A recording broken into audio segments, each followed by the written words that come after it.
LIG 넥스원 2025년도 실적을 스루프트 회계로 분석하고 연말 매출액을 예측해 보도록 하겠습니다. 매출은 31.7% 증가했고 영업이익은 2.5% 오히려 감소했습니다. 포괄 가공비 배부 재고자산 회전율은 3.3회전으로 낮아졌고 PBR은 12.2로 매우 높게 부풀려져 있는 상태입니다. 분석 결과 재고자산 매출원가 회계가 불투명하다고 말씀드립니다. 구독, 좋아요 부탁드립니다. LIG 넥스원 사업 개요입니다. 본사는 용인시 기흥구 마북로 207 마북동으로 되어 있습니다. 홈페이지 한번 구경했고요. 모태가 되는 금성정밀공업은 1976년 자주국방 기치 아래 설립되었다. 그리고 방위사업청, 국방과학연구소, 국방기술품질원 등과의 긴밀한 공조를 기반으로 정밀 유도무기, 감시정찰, 지휘통제, 통신, 항공전자, 전자전에 이르는 다양한 첨단 무기체계를 연구, 개발 및 양산해온 대한민국을 대표하는 종합방위산업체라고 소개를 하고 있습니다. 끊임없는 기술 개발과 혁신으로 해외 수출을 통해 대한민국 방위산업의 위상을 알리며 내일의 평화를 지키는 글로벌 방산업체로 도약하고 있습니다.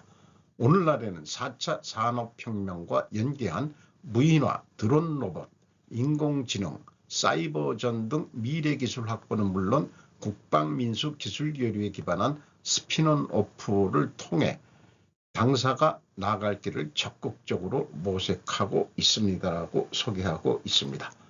LIG 본사 건물입니다. 먼저 주가를 말씀드리면은 80만 원으로 1년 전보다 210.7%가 상승했습니다. PBR로는 12.2로 758%나 급격히 뛰었습니다. 5% 이상 주주는 LIG가 38.01%, 국민연금공단이 9.09%, 또 LIG 최대 주주는 구본상시로 56.2% 지분을 가지고 있습니다. 외국인이 24.28%인데 여지없이 JP모간은 항상 거의 눈에 띕니다. 스루프트 회계 분석 결과 매출액은 4조 2,899억 원, 전년보다 31.7%가 증가했습니다. 매출에 비례하는 매출 재료비는 2조 8,169억 원으로 35.3%가 증가했습니다. 그 차이가 플러스 3.7%이기 때문에 여기서 우리는 원재료 가격이 상승했다라고 추론할 수 있습니다. 스루프트율은 34.3%로 1.8%가 내려갔습니다. 운영경비는 1조 2,507억 원으로 31.8%가 크게 증가했습니다. 그래서 TOE 생산성은 1.18로서 0.06포인트가 하락했습니다. 스루프트 영업이익은 2,224억 원으로 원가회계 영업이익보다 무려 1,421억 원이 적은 수치입니다. 이것은 계약자산이 크게 증가했기 때문입니다.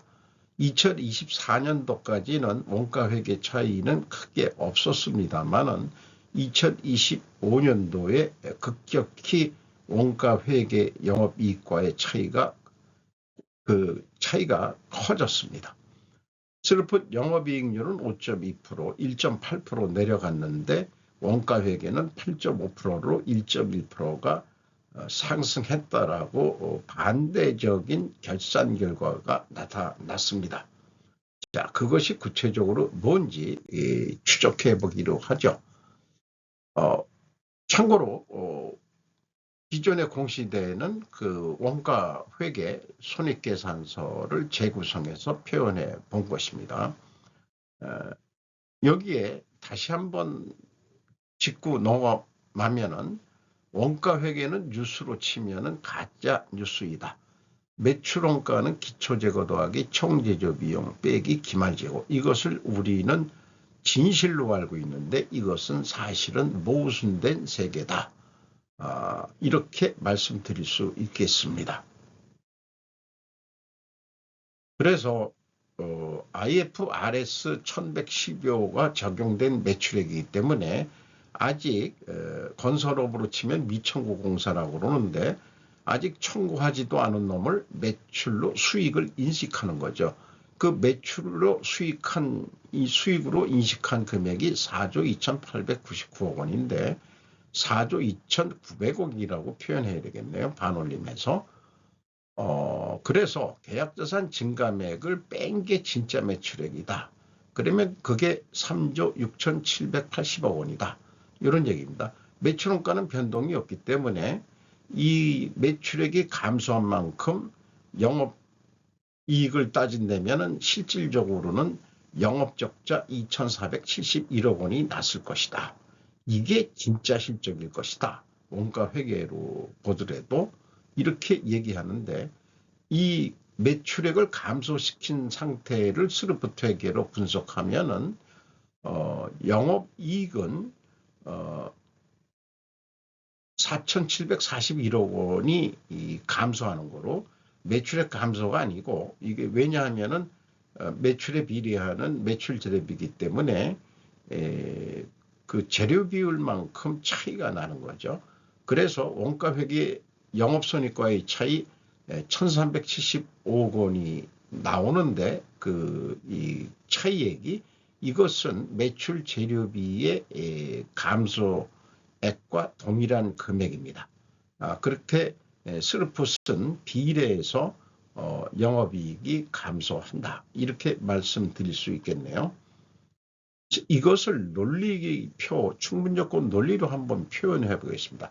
어쨌든 저는 KIFRS 1115 회계 기준이 이것이 불합리한 회계 기준이라고 말씀을 드리는 겁니다.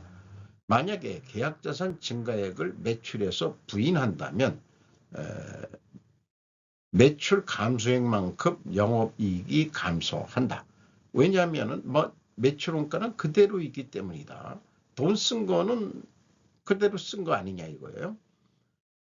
이것이 원인이기 때문에 계약자산이 감소한다면 매출액을 증가시키지 못하는 불합리성이 나타날 것입니다.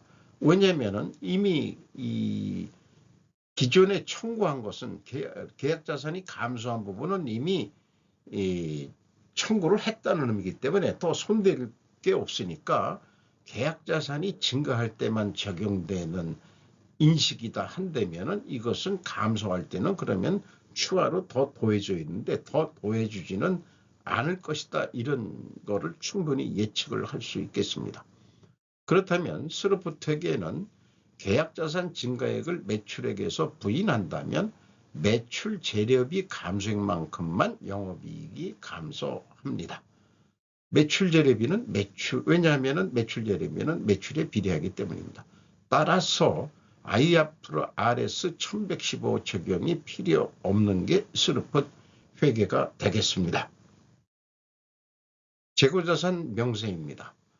제품 제공품 합쳐서 가공비 배부 재고자산 324억 8,400만 원으로 전년도보다 174억 8,400만 원이 증가했습니다. 그리고 계약자산을 원가 회계는 매출 채권으로 인식하고 있습니다만은 상대적으로 수익을 더 인식하는 만큼 아직 돈을 못 받았다고 매출 채권으로 인식을 하는 거죠. 그거를 사실은 가식 아니냐 저는 이렇게 보는 건데 청구서를 냈을 때가 매출 인식하는 기준을 바꿔야지 그런 생각을 하게 됩니다. 그래서 이것을 스루풋으로 분석할 때는 계약자산을 포괄 제공이라는 개념으로 인식을 합니다. 제공품으로 확대해서 해석하는 거죠. 이게 1,706억 원이 증가했습니다. 됩니다. 그래서 전년도보다 무려 6,117억 원이 증가했습니다. 예년보다 2025년도가 크게 계약자산이 증가했는데 지금 만들고 있는 게 엄청 많다. 이렇게 표현해야 되는 걸까요? 그 제공 품목 자체는 또 늘긴 조금 늘었어요. 179억 원으로. 그래서 요거를 포괄 제공으로 포함해 가지고 그 스로포트 회계를 분석합니다. 그래서 매출 증가가 32%가 됐는데 급격히 세 자릿수 133%로 늘었다는 게 실질적으로는 적자인데 이걸 이익으로 결산해야 K방산이 잘 나가고 뭐 천궁2가 잘 나간다.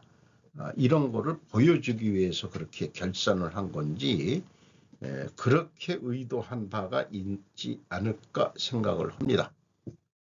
이용의 성격적 분류 분석 내용입니다. A. 제품과 제공품의 증감이라고 마이너스 1099억 원인데 마이너스면 재고가 증가했다는 뜻이고요. 원재료 사용액이 있습니다. 2조 7,846억 원, AB를 더한 MC 매출원가 재료비는 2조 6,747억 원, 29.3%가 증가했고 운영경비는 31.8%가 증가했습니다. 운영경비에서 판매관리비 2,865억 원을 뺀 9,642억 원이 공장 가공비가 되겠습니다.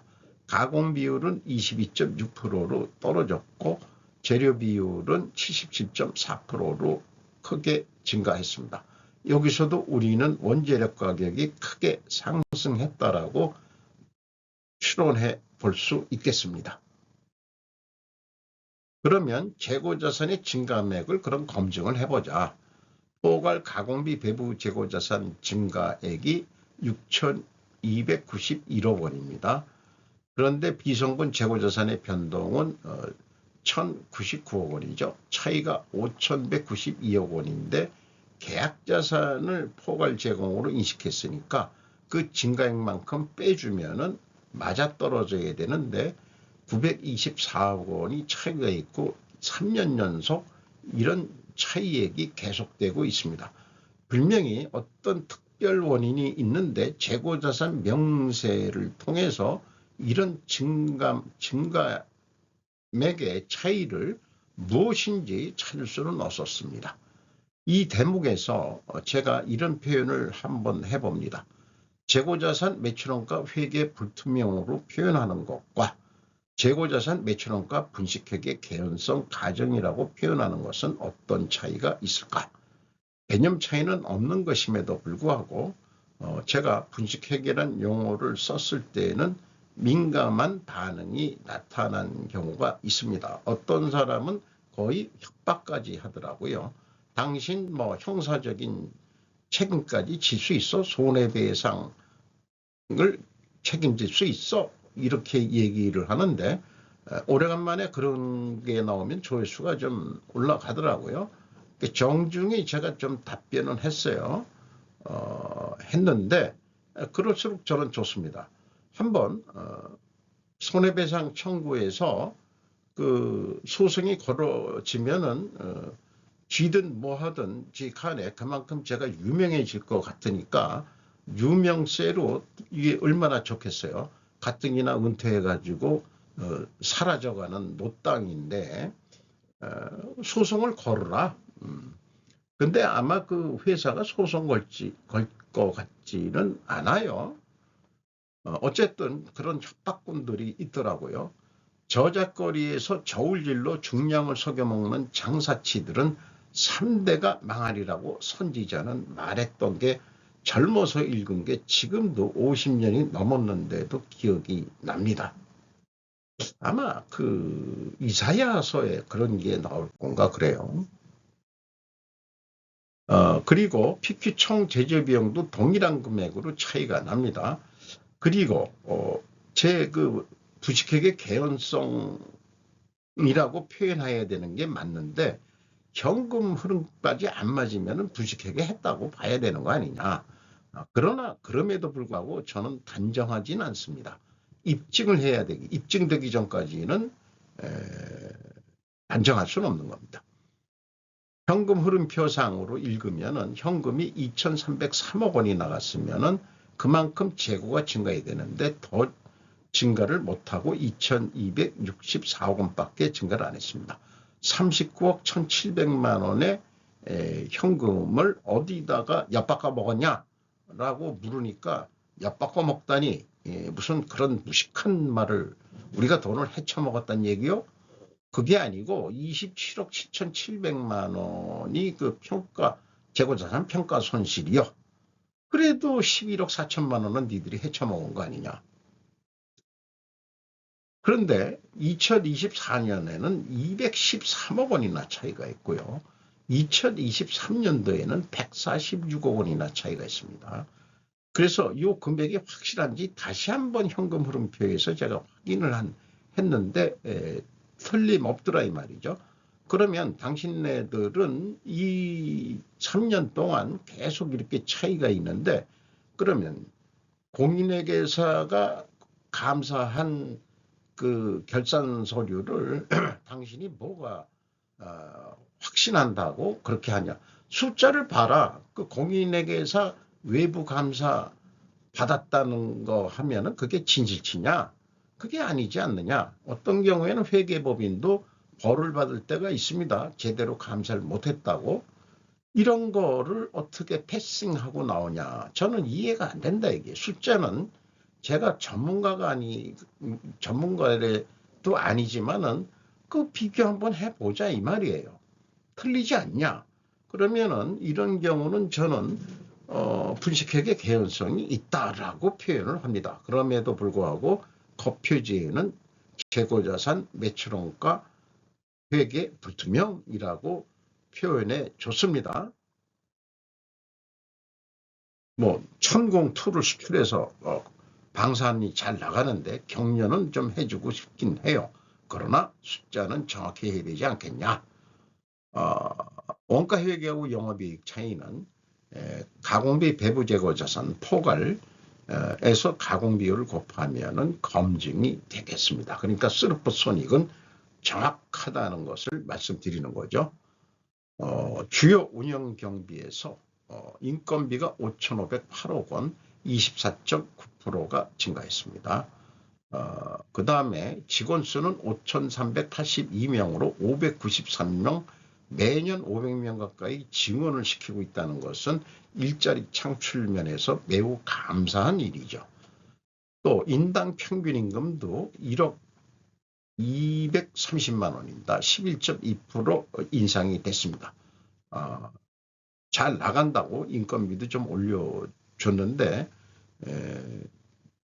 더 많이 주면 더 좋은 인재가 들어오지 않을까 생각합니다. 외주 용역비가 2% 증가했고요. 지급 수수료가 31.6% 증가했습니다. CEO의 변동이 있었는데 2024년까지 신익현 씨라는 분이 1959년생이네요. 저보다 한참 어리네요.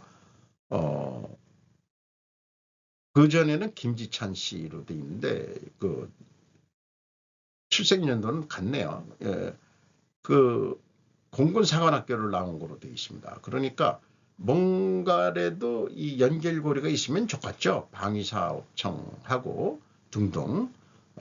지금 2년차 이렇게 가는데 2년차 대표할 때 매출액이 획기적으로 늘고 계약자산이 6천억이나 크게 늘었다.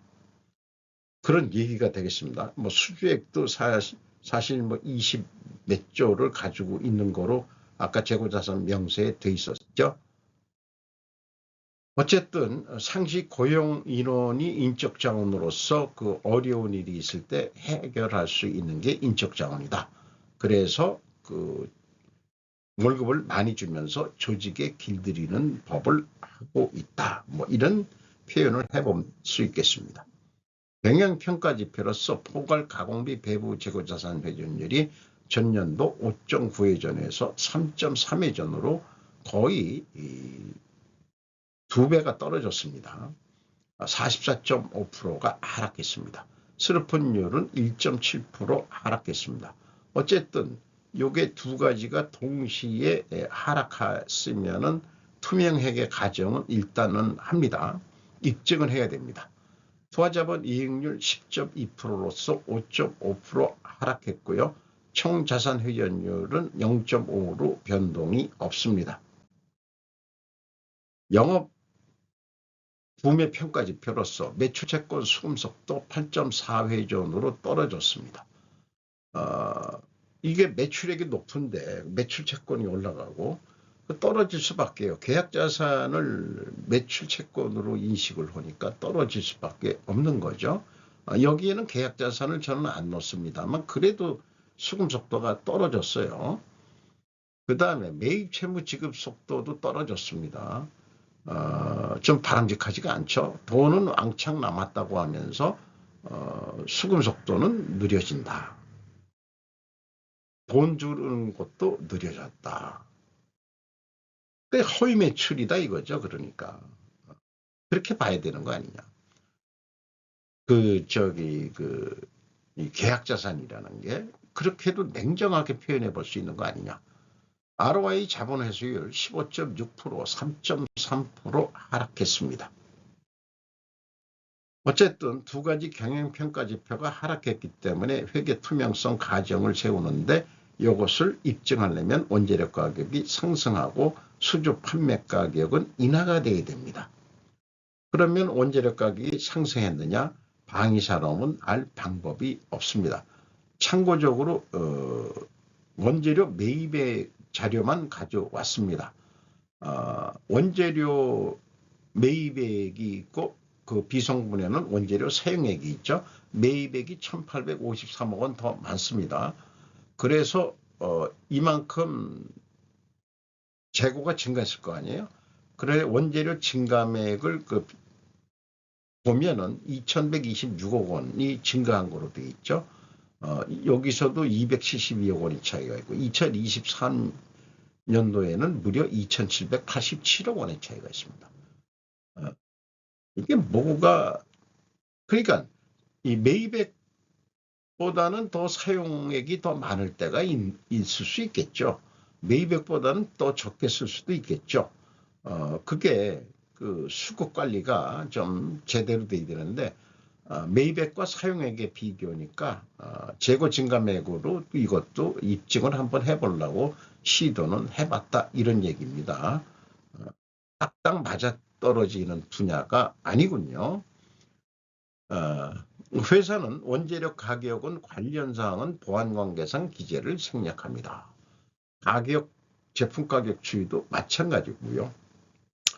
참고적으로 어떤 물건들을 만드느냐 그래서 매출 구성인데 PGM이라고 정밀타격 47.2%, ISR 감시 정찰의 12.1%, AW 항공전자 전자전 제품 분야로 13.1%, G통제통신 C4-1인가요? 24.7%, 기타 로봇 무인화 등의 2.9%에서 매출이 구성되어 있습니다. 합계액이 4조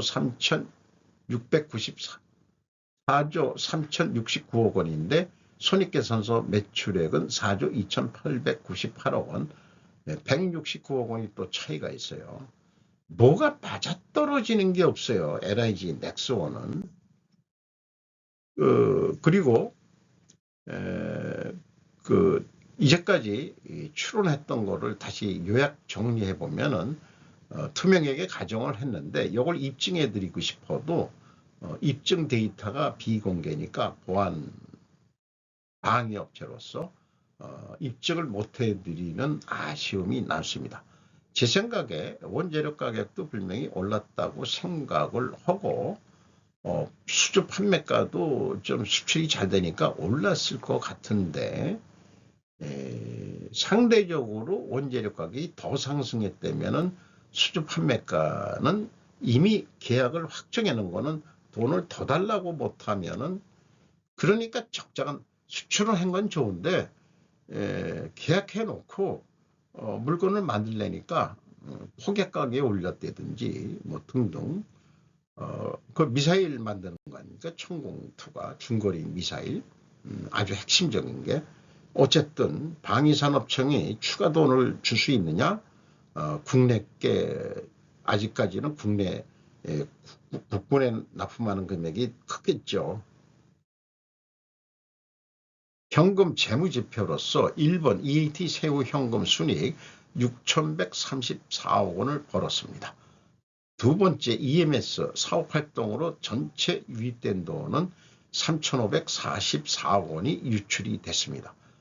FEM 최종 8,866억 원의 현금이 유출이 됐습니다. 돈은 벌었대는데 돈이 어디로 많이 나갔냐? 재고자산에 앵겨 있는 것 같습니다. 기유동자산에 거의 2천억 원을 추가 투자를 했습니다. 뭐 공장 증설 이런 것도 들어가겠죠. 그래서 어디에 돈을 썼느냐? 돈은 실질적으로 번 거냐? 채권자한테 4,869억 원을 추가로 차입을 했습니다. 이자부채 레버리지율이 34.5%로 급격히 상승했습니다. 주주잉여 현금 흐름은 이 내역은 제가 자본변동부에서 찾질 않았습니다. 일반적으로 다 맞기 때문에 핵심적인 부분들은 이익 배당이 되겠죠. 납입자본 성장률 5.4, 전년도 4.8에서 상승했고 이익잉여금률도 420.1%로 상승했습니다. 2025년도 실적을 토대로 2026년도 매출액을 예측해 보도록 하겠습니다. 운영경비가 31.8% 상승했는데 올해는 25%만 증가한다고 봤습니다. 그리고 영업이익이 마이너스 2.5%인데 5%가 상승한다고 봤습니다. 뭔 근거로 하느냐? 이건 게임이라고 생각하시면은 그 직관과 느낌이라는 거죠. 그래서 5조 2,329억 원을 할 것 같다. 그러면은 이 매출액을 22% 더 해야 된다. 뭐 매출이 31.7%나 더 올라갔기 때문에 올해는 계속 그 수주한 게 많으니까 22% 올라간다고 보고 더 올라갈 수도 있을지는 어떨지 모르지만 1 더하기 매출 재료비도 1 더하기 22%에서 매출 재료 비율로 나누면 동일한 금액을 예측해 낼 수 있겠습니다. 그래서 이게 톤당 단가라고 얘기한다면 천공2가 뭐 몇 돈짜리인지는 모르겠습니다만 키로에 523만 원 해야 되겠네요. 천공2에 1kg에 523만 원에 판다. 이렇게 된다면은 남는 게 23만 원 남는다. 무기는 근데 좀 더 많이 남아야 되지 않겠어요? 미국 애들이 그렇게 비싸게 파는데 우리는 좀 싼 마이로 해서 나가는 건가요? 이렇게 비교하면은 야, 그 500만 원짜리 팔아가지고 20만 원거리 안 남냐? 좀 더 받아야 되지 않겠냐? 그런 생각도 나죠. 어쨌든 그 3.3회전 했는데 3.4회전 포괄 재고 회전율 좀 올려라. 그러면은 539만 3천 원에 판매한 꼴이 돼서 영업이익이 27만 4천 원으로 오른다. 한 50만 원 정도 남는 매출액이 됐으면 좋겠어요. 500만 원이면 500만 원짜리 팔아서 50만 원은 좀 남아야 되지 않겠냐. 원가 회계에는 재고가 57%나 크게 증가했었기 때문에 50%를 감소했을 경우 50%가 또 증가했을 경우 두 가지를 다 생각을 고려해 보면은 제조 원가보다 매출 원가는 재고가 감소하면 크게 늘어납니다. 500만 원으로. 그리고 재고가 50% 감소한다면 매출 원가는 390만 원으로 크게 내려갑니다. 그래서 이 목표액을 달성하려면 재고가 감소할 때는 매출 원가가 올라가니까 그 판매 가격을 570만 원 선 정도로 높게 받아야 됩니다. 그런데 원가 재고가 크게 증가할 경우에는 468만 원에 팔아도 목표이익은 나오게 되어 있습니다. 50%까지 하니까 그 금액 차이가 너무 크게 나타나죠. 이 경우에는 거의 100만 원 차이가 납니다. 단가로 따져서 한다면은. 그런데 영업하시는 분들이 그런 거 생각할 겨를은 없는 거고 내가 뭐 재무회계 전문가도 아니고 우리 그 실제 사는 백데이터 좀 내놔라 구매하고 또 회계한테 얘기해가지고 재료비가 1kg에 340만 원 들어간다. 천공2가 가공비는 120만 원 들어가더라. 그러면은 총 제조비용이 460만 원인데 판매관리비 우리가 쓰지 않냐? 30만 원. 거기다가 이제 490만 원이 총 원가니까 여기에 이제 우리가 40만 원 이익을 붙여서 530만 원에는 팔아야 되겠다. 스르풋이 가이드하는 것은 523만 원에 팔아도 된다 하는 메시지가 있는데 만약 이거로 판다면 원가회계는 17만 1,000원이 적자입니다. 그래서 매출 증가를 3.1% 더해 보더라도 영업 손실을 벗어날 수 없다. 그러니까 계약 자산을 또 부풀리게 될지도 모른다. 그런 얘기가 되겠습니다. 그래서 스르풋과 원가 회계 두 가지를 비교하면은 원가 회계는 그나마 523만 원에 팔면은 23만 원 남는데 재고 감소를 할 때는 원가 회계는 영업 손실 40만 원 차이가 나죠. 재고가 증가했을 때는 원가 회계보다 크게 차이가 납니다. 70만 원이나 더 비싸게 이익이 나옵니다. 그러니 새로 된 사장이 계약 자산을 늘코라, 그 다음에 재고를 늘려라 이렇게 얘기를 할지 모르죠. 원가 회계는 재고 증가를 시키는 유혹을 주는데 이런 것은 잘못된 세계라고 제가 얘기를 하는 거죠. 스르풋은 추가 판매하면은 영업이익이 비례만큼 늘어나요. 근데 원가 회계는 동일한 매출액으로 했을 때 판매관리비 뭐 이런 게 조금 올라가지고 영업이익은 이 재고 감소를 기준으로만 했습니다. 재고만 감소한다고 영업이익이 적자 상태를 못 벗어날 것입니다. 이 자료는 원가 회계가 더 이상 필요 없는 이유 이것을 이 전문가의 말을 빌어서 얘기했고 왜냐하면은 제가 추가로 넣은 내용입니다. 로스차일드 글로벌 금융 세력인 로스차일드 여사가 원가 회계를 쓰레기통에 버리고 스르풋 회계를 채택하는 기업들한테 대출을 왕창 해주겠다라고 선언만 하면은 이 세상은 게임이 끝날 것으로 알고 있습니다. 아마 이스라엘은 스르풋 회계로 할 거라고 저는 믿어 의심치 않아요. 왜냐? 스르풋 회계가 유대 이스라엘 출신 골드랩 박사를 통해서 나왔고 이스라엘에서 활동하다가 미국에 가서 생산관리 프로그램을 팔아먹겠다고 했는데 아무래도 평가지표가 잘못됐으니까 평가지표가 잘못되는 이유가 그게 원가회계가 근본 원인에 문제가 있다. 저는 그래서 생산관리 이런 산업공학 이런 쪽 출신도 아니고 그렇기 때문에 이 근본적으로 평가지표가 잘못됐다는 그 골드랩 박사의 이 책을 또 연구 모임 등에서 계속 연구하면서 스르풋을 실전 분석을 세계 최초로 제가 해낸 거죠. 그러다 보니까 이런 제약이론 편집증 해서 모든 걸 여기다 갖다 맞히는 겁니다. 어쨌든 지금 흘러가고 있는 이런 상황인데 지금 이 빨간 거로 표시한 거는 저 혼자만의 현재 투쟁을 지금 하고 있다. 이렇게 말씀드릴 수 있겠어요. 오늘도 좋은 하루 되시기 바랍니다.